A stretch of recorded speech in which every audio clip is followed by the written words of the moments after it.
Olá, muito bem-vindos. Estamos iniciando com esta gravação, com este vídeo, uma série de estudos, episódios do livro Roteiro, como você viu aí na capa de apresentação.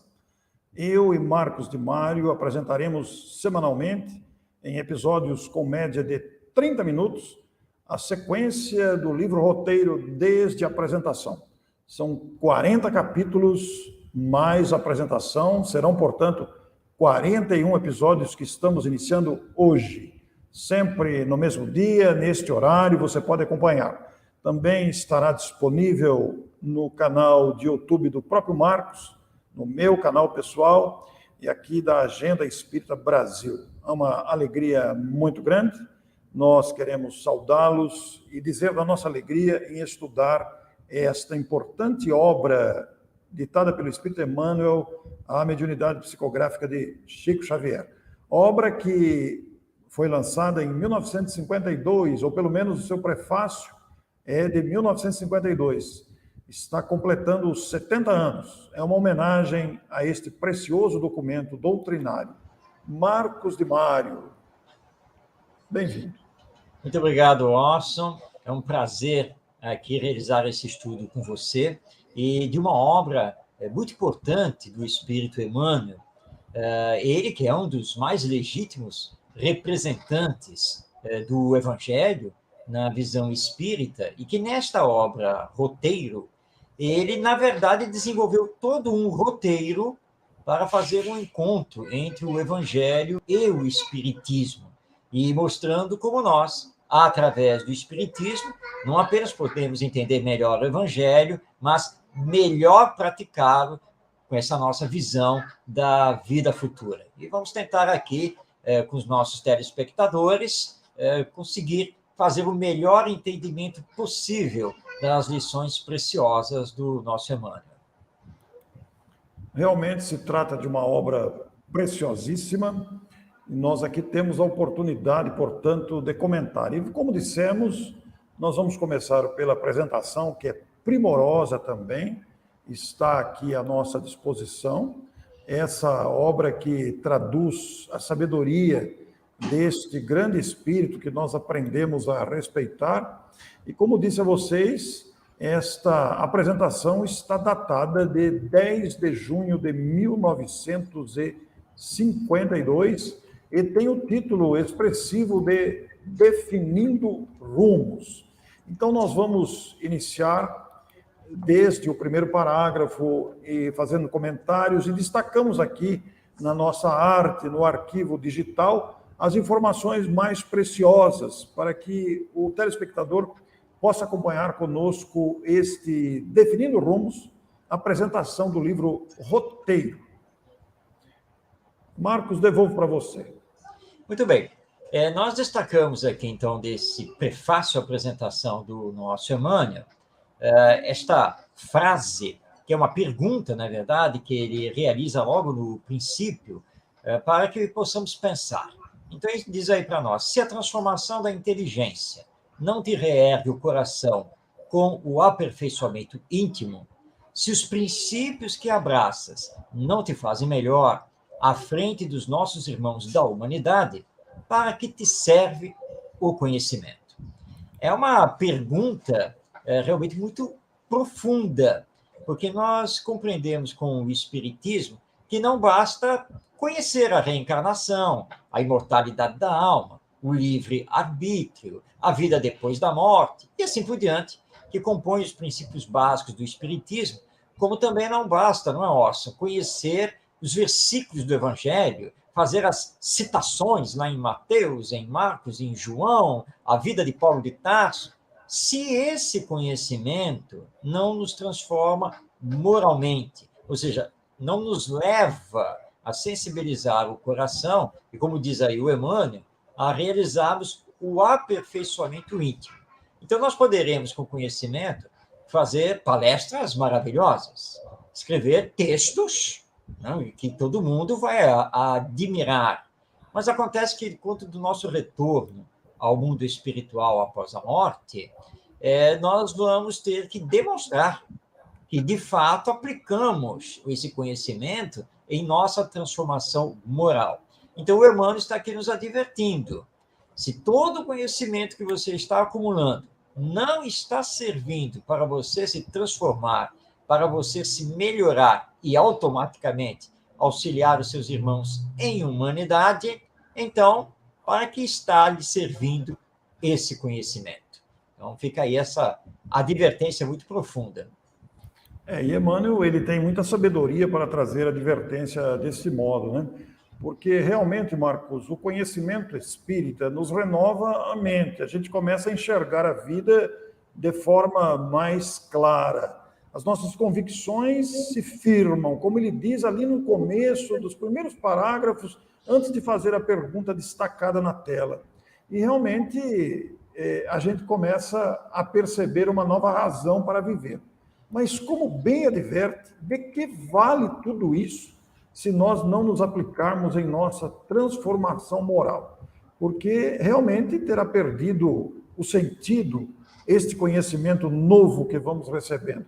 E logo na sequência dessa pergunta, advertência trazida pelo nobre benfeitor, ele também vai destacar, Marcos, é muito interessante esse destaque que ele faz, que não vale o intercâmbio apenas pelo intercâmbio ou pelo capricho atendido, a expressão intelectual, como você disse, de fazer grandes palestras, de saber escrever grandes artigos, porque este contato com o conhecimento há que trazer benefícios e resultados salutares para o nosso progresso.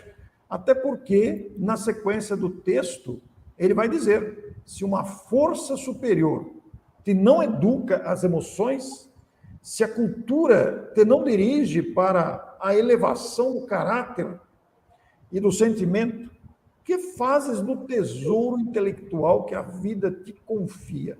Marcos, isso aqui é uma advertência complementar daquela que foi lida na pergunta inicial, porque o ser humano é um ser de várias vertentes. Aí estão citada a emoção, que faz parte do nosso dia. Reagimos com emoções sublimes, mas também reagimos com emoções de baixo padrão.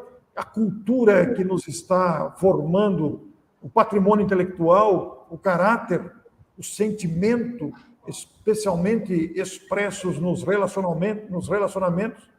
E aí temos esse tesouro intelectual do conhecimento que nos dá notícias tão amplas da vida, da sua finalidade, da sua dimensão, da sua origem, da nossa natureza, da destinação da vida e de nós mesmos.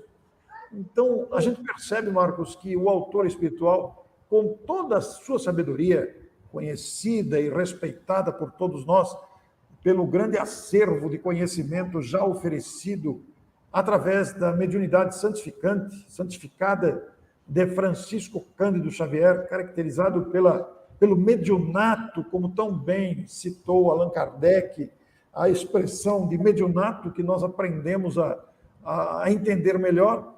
Isso também é uma chamada ao nosso comportamento, porque quando pensamos em espiritismo, não se trata apenas de uma questão de convicção, de religião, mas é muito mais um acervo de apoio e conhecimento interior que deve ser utilizado, aproveitado, assimilado, absorvido.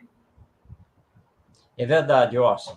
Essa segunda pergunta do nosso Emmanuel nos leva, então, a considerações muito importantes. Porque, primeiro, o conhecimento é importante, a cultura é importante, mas sabemos que na nossa inferioridade espiritual, nós temos uma tendência de quanto mais conhecimento acumulamos, mais egoístas ficamos, mais materialistas ficamos. É uma tendência ainda nossa. Mas acontece que o espiritismo não é, como você também bem colocou, não é apenas conhecimento. Por exemplo, vamos lembrar que a reencarnação. Então, quando você se descobre um ser imortal, reencarnado rumo à perfeição, isso não pode ser apenas um conhecimento e que não mexe com você. Pelo contrário, tem que mexer com todas as suas estruturas íntimas, porque muda tudo em relação à sua vida e, claro, à vida dos outros. Você acaba de descobrir que você não é o corpo, que você não é esse ser finito e que vai lá acabar com a morte, ou que terá uma alma indefinida, né, e que não se sabe muito bem o que vai acontecer com ela. Você agora sabe, pelo raciocínio, pelo estudo, pela observação dos fenômenos, as comunicações mediúnicas, você sabe que você é essa alma imortal, que você é esse espírito, que você já teve outras existências e ainda terá outras pela frente para chegar à perfeição. Então, isso tem que mexer com você, né? E você, então, vai descobrir que o Espiritismo tem base no Evangelho, porque o conhecimento, somente pelo conhecimento, ele pode fortalecer o egoísmo e levá-lo ao materialismo. Mas a base do Espiritismo também são os ensinos morais do nosso Mestre Jesus. E aí o nosso Emmanuel está falando aí de caráter e sentimento. Ou seja, que nós precisamos trabalhar conosco duas virtudes muito importantes: humildade e simplicidade. E para que os nossos telespectadores entendam bem isso, é como, por exemplo, você, Austin, já deve ter passado por isso várias vezes, quando nos pedem uma espécie de currículo para fazer a nossa apresentação, né? Quando estamos aí fora para fazer uma palestra, né? Um seminário e assim por diante. E nós, espíritas, aprendemos que quanto mais básico for o currículo, melhor, porque nós não precisamos que seja declinada a nossa profissão, nossa carreira profissional, nossos diplomas, etc. Porque quem está lá no centro espírita não é mais o doutor, né? Não é o PhD, não é nada disso. É o palestrante espírita, é o trabalhador da seara, né? E aí nós temos que colocar de lado isso. E eu falo muito isso para as pessoas: como é que nós vamos lhe apresentar? Coloca aí, olha, é Marcos Demário, escritor, educador, palestrante, pertence ao grupo espírita tal, assim tal, e ponto. Mas você faz tantas coisas, mas esquece essas outras tantas coisas, porque não é uma questão de currículo, porque nós só podemos dar aos outros aquilo que nós somos, não é o que temos. E quando nós desencarnarmos, o currículo nem vai ser levado em conta.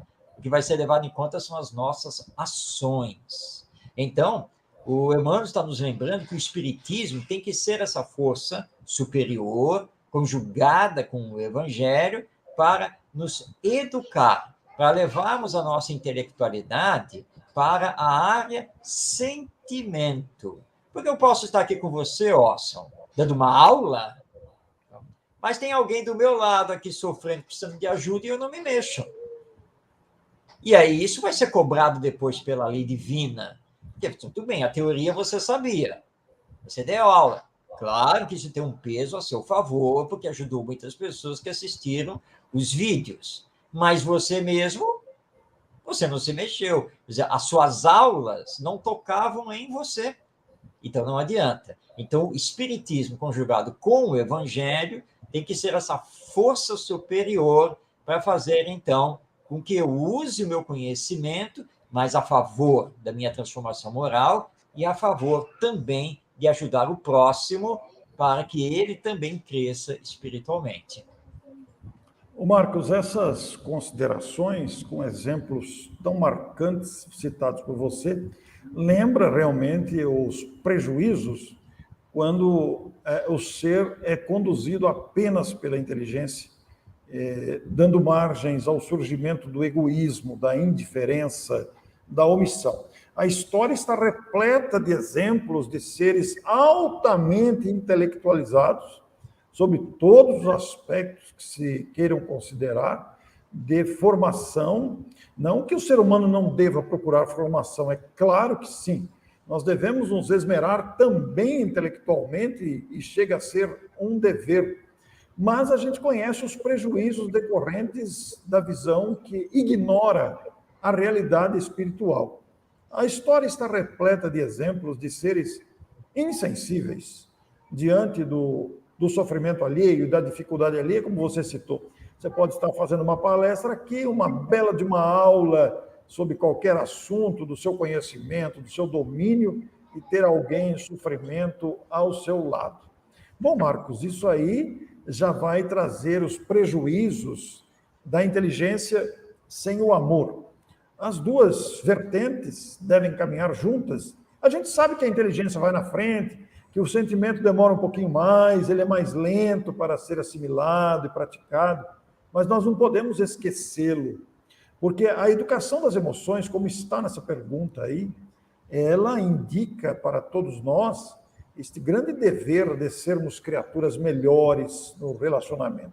Você pensa, por exemplo, na questão da elevação do caráter, a honestidade de princípios, a vivência da honestidade nos relacionamentos, nos negócios materiais e na postura que temos como pessoa, tudo isso está incluído nesta força superior que deve nos conduzir vindas do conhecimento transformado em sentimento bom, porque são tesouros da vida, e a vida confia, e aliado ao esforço de cada um, nós vamos progredindo gradativamente.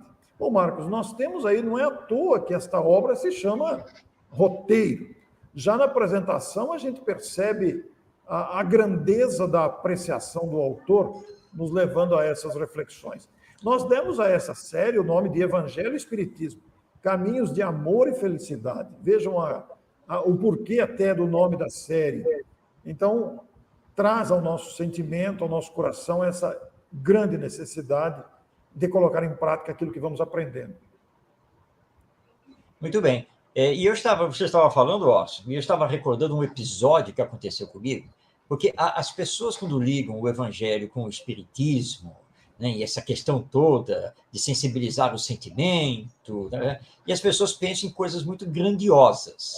Mas, na verdade, isso tem que acontecer nas pequenas coisas. E eu estava aqui recordando que, certa vez, eu já estava, dos meus 59 para quase 60 anos de idade, e eu estava no aeroporto. E fui fazer o meu check-in, né, no balcão da companhia aérea, e tinham poucas pessoas. Eu entrei na fila, e quando eu entrei na fila, eu olhei e vi, né, que à minha esquerda tinha a fila para os idosos, né, os preferenciais. Mas eu fiquei lá. Aí o atendente da companhia aérea, ao me ver já meio careca, né, e a barba já branca, ele chegou para mim e disse: senhor, o senhor pode pegar lá o atendimento preferencial. Então eu olhei para ele e disse assim: olha, eu agradeço muito, mas eu não fiz 60 anos ainda, estou quase, faltam uns meses. Tá? Então, como eu não fiz 60 anos, eu não tenho o direito, né, lá do atendimento preferencial. Aí ele olhou para mim: não, mas tudo bem, senhor, mas também não é problema, mas pode... Não, eu tenho que obedecer aqui. Isso me faz lembrar também o educador brasileiro Mário Sérgio Cortella. Ele conta que certa vez ele estava no Rio Grande do Sul para todo um evento, palestras, e depois do evento o levaram a um shopping lá em Porto Alegre, onde tem uma churrascaria muito famosa, e queriam então que ele jantasse lá na churrascaria. Quando eles chegaram, o restaurante estava cheio e havia já uma fila de espera de entrada. Eles decidiram ficar na fila, porque valia a pena, e estavam lá conversando. E ele diz, então, que, de repente, o gerente do restaurante foi até eles, disse: sou Mário Sérgio Cortella, nossa, que honra recebê-lo aqui no nosso restaurante, eu já estou preparando lá uma mesa e tal, para vocês já entrarem. E aí o Cortella disse assim o seguinte: eu olhei para o gerente, assim, não, em absoluto, nós vamos ficar aqui na fila. Não, mas vai levar quase uma hora até vocês poderem entrar no restaurante. Mas olha só, esquece que eu sou o professor Cortella. Eu sou um cidadão, cliente, que vai jantar no seu restaurante. E tem essas pessoas na frente. E essas pessoas têm um direito maior do que eu, porque eles já estavam na minha frente. Nós poderíamos ter decidido, por estar lotado, não fazer a espera e ter ido para outro restaurante, mas nós decidimos ficar. Então, o senhor volte para lá, atenda todo mundo, e quando chegar a nossa vez, nós vamos entrar, porque eu não tenho direito nenhum de passar na frente, seja lá de quem for. Muito obrigado.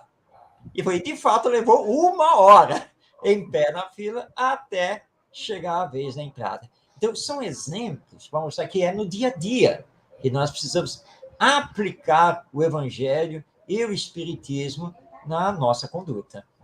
Eu queria destacar aqui, Marcos, aproveitando o exemplo que você deu, e antes de passarmos para a próxima tela, que o texto de Emmanuel traz algo muito interessante aqui sobre toda essa questão que nós estamos falando, porque o conhecimento espírita nos ensina, né, que a morte do corpo não nos santifica. Então, aquilo que exercitamos aqui vai nos favorecer sempre no sentido do progresso espiritual. Porque quando começamos a tomar contato com o plano espiritual, a gente vai perceber que a morte não nos torna santos.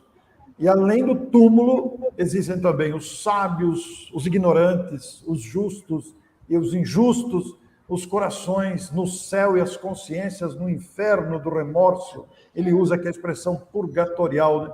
Quer dizer, este exercício de melhora, de educação do sentimento, há que começar desde já. Isso é de máxima importância, como você disse, em pequenos gestos, como esse do exemplo do Portela, de ficar 1 hora na fila da churrascaria. Muito bem, é por aí mesmo, Orson. Porque o Espiritismo é muito prático, não é mesmo? Então, e o Evangelho também. Então, nós precisamos entender que não precisamos nos sublimar, nada dessas coisas, né? Virarmos santos, para podermos cumprir os preceitos tanto do Evangelho quanto do Espiritismo. E aí o nosso Emmanuel, nesse destaque aí, ele agora vai nos levar a novas considerações, que ele diz que somente com Jesus no Evangelho bem vivido é que reestruturaremos a nossa individualidade eterna para a sublime ascensão à consciência do universo. Muitas pessoas, às vezes, se espantam quando nós falamos de Jesus, porque o Espiritismo ainda é confundido e muitas pessoas acham que o Espiritismo só tem a ver com o fenômeno mediúnico. Claro que o fenômeno mediúnico faz parte, não resta nenhuma dúvida. Mas a nossa base é o Evangelho, porque conhecer por conhecer a realidade espiritual não nos transforma. Essa é a grande verdade. A transformação, ela vem com Jesus, através dos seus ensinos morais. Agora, ele fala aí, olha, somente com Jesus, no Evangelho bem vivido. Bem, o que nos leva a considerar que nós podemos mal viver o Evangelho. E é fato, quando você se deixa levar por falsas interpretações muito fechadas das passagens do Evangelho, ou como faziam os fariseus da época de Jesus, que, aliás, Jesus fazia questão de chamá-los de hipócritas, porque eles eram religiosos de fachada. E o espírita não pode ser um religioso de fachada. Ele tem que fazer todos os esforços para ser, efetivamente. Então, quando bem vivermos os ensinos morais de Jesus, poderemos, como diz aí o Emmanuel, reestruturar a nossa individualidade, que é eterna, né? E nós somos imortais, até chegarmos à perfeição e estarmos, então, unidos com Deus, nosso Pai, que o Emmanuel chama, assim, bem poeticamente, né, de consciência do universo. Então, esse é o grande trabalho que precisamos fazer. Ele chega a dizer, né, que essas páginas do roteiro é um esforço para trazermos Jesus ao coração efetivamente, para bem viver e não, como você citou, o mal viver, porque existem muitas adaptações do Evangelho ao interesse próprio, Marcos, o que naturalmente gera um equívoco de vivência desse Evangelho, né? Não adianta disfarçarmos, não adianta tentarmos enganar a nós mesmos. A lei é uma lei de amor, e toda vez que esquecemos o amor, nós estamos pisando em falso com desdobramentos desagradáveis, e que não é uma ameaça, não é castigo, é apenas um desdobramento fruto da nossa invigilância. Porque vejam a expressão sublime ascensão à consciência do universo. Ora, Marcos, isso é praticamente um poema de espiritualidade.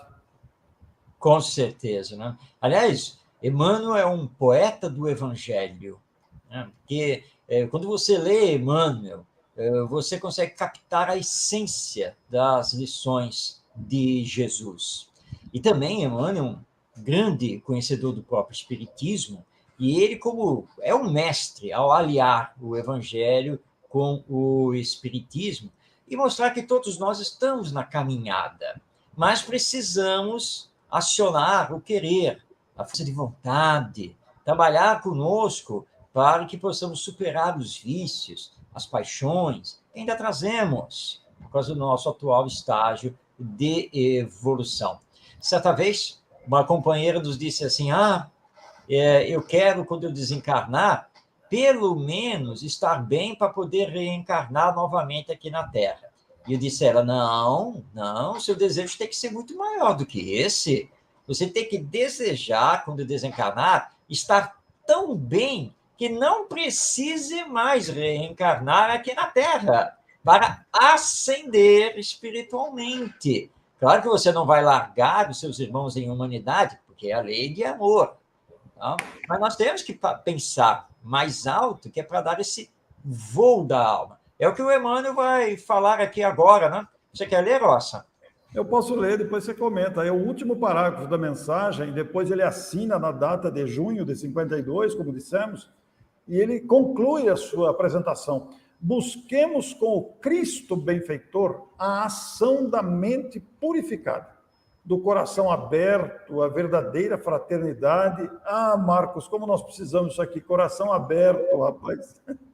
Das mãos ativas na prática do bem, e o Evangelho nos ensinará a encontrar no Espiritismo o caminho de amor e luz para a alegria perfeita. Eu fico imaginando o que cabe dentro dessa expressão, alegria perfeita. Marcos, eu deixo para você aí a conclusão do pensamento do nosso Emmanuel.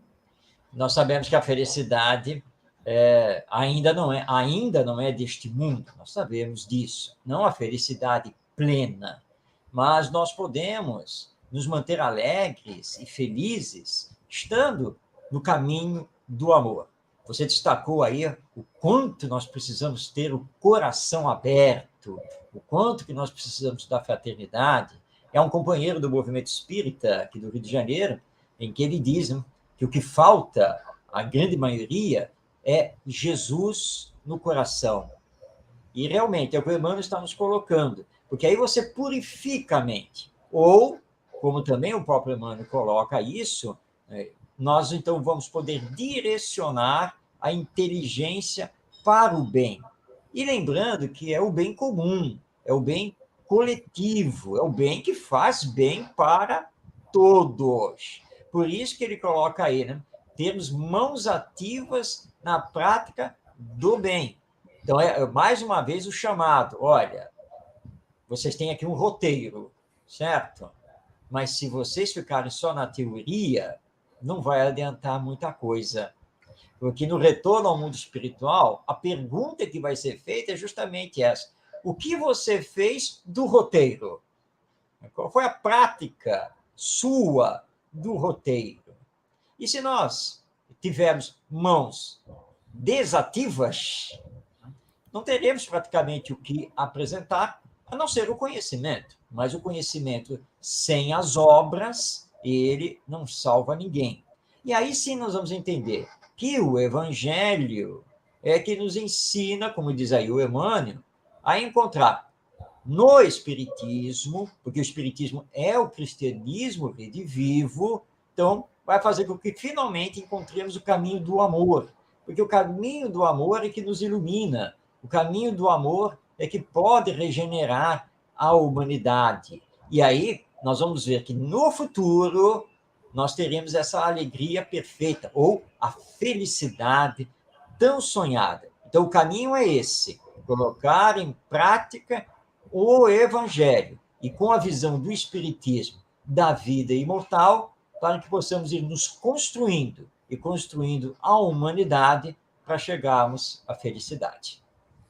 Muito bom, Marcos. É como você disse, o bem para todos, não é o bem só para si mesmo. O bem só para si mesmo é egoísmo, é distorção desse verdadeiro entendimento. O bem para todos. Com este parágrafo aí, Emmanuel fecha a sua apresentação no livro Roteiro, como dissemos, datado do dia 10 de junho de 1952. A gente vê aí a atualidade da página que está completando 70 anos, é como se fosse escrita para hoje, a gente percebe a atualidade dos conceitos. E no próximo capítulo, no próximo episódio, nós vamos adentrar os capítulos propriamente do livro. E o capítulo 1 é O Homem Diante da Vida. Nós convidamos você a estar conosco na próxima semana, nesse mesmo horário. E caso você perca o horário, não tem importância, porque o conteúdo fica disponível em definitivo. Muito obrigado e até a próxima oportunidade. Até mais.